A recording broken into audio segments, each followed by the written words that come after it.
టీజర్తో కూడా అదరగొట్టేశారు. బాలయ్య బాబు గారి గురించి ఇంకా ప్రత్యేకంగా చెప్పాల్సిందేం లేదు. ఆల్రెడీ రజనీకాంత్ గారు ఆల్రెడీ చెప్పారు, బాలయ్య బాబు గారు ఏమైనా చేస్తారు, ఆయన కార్లను లేపేస్తారు, ఏమైనా లేపేస్తారు, కానీ పబ్లిక్ యాక్సెప్టెన్స్ ఉంది, అది ఓన్లీ బాలయ్య గారికి మాత్రమే పాసిబుల్ అని సాక్షాత్ రజనీకాంత్ గారే చెప్పడం జరిగింది.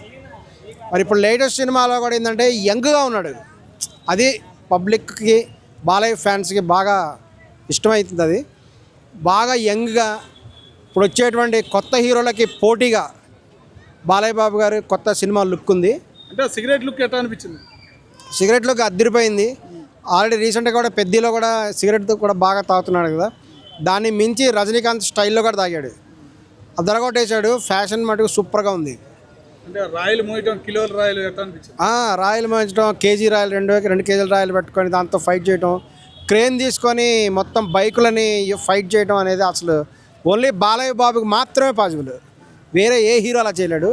Only Balayya is only the Balayya. అంటే ముంబై లుక్, అంటే బుల్లెట్ అనేది ముంబై లుక్, ఆ లుక్లో కనపడ్డాడు. ఏందంటారు అంట? మాఫియా లుక్ అసలు బాలయ్య గారికి మాత్రమే పాసిబుల్ ఇది. అసలు ఫైటింగ్స్ కూడా ఆయన బాగా సన్నబడి యంగ్ అండ్ ఎనర్జెటిక్గా కూడా ఇచ్చాడు, అది మటుకు సూపర్గా ఉంది. సో లేటెస్ట్ ట్రెండ్ ఫాలో అవుతూ మరో బ్లాక్ బస్టర్ కోసం కూడా బాలయ్య బాబు సిద్ధమవుతున్నారని కూడా ఫ్యాన్స్కి అనిపిస్తుంది. అంటే రేపు సంక్రాంతికి వస్తారంటావా? నచ్చేనా? సంక్రాంతికి వస్తారు. సంక్రాంతి పోటీలో ఖచ్చితంగా కూడా ఈసారి బాలయ్య బాబు ఉంటారు. ఆచి చికెన్ మసాలా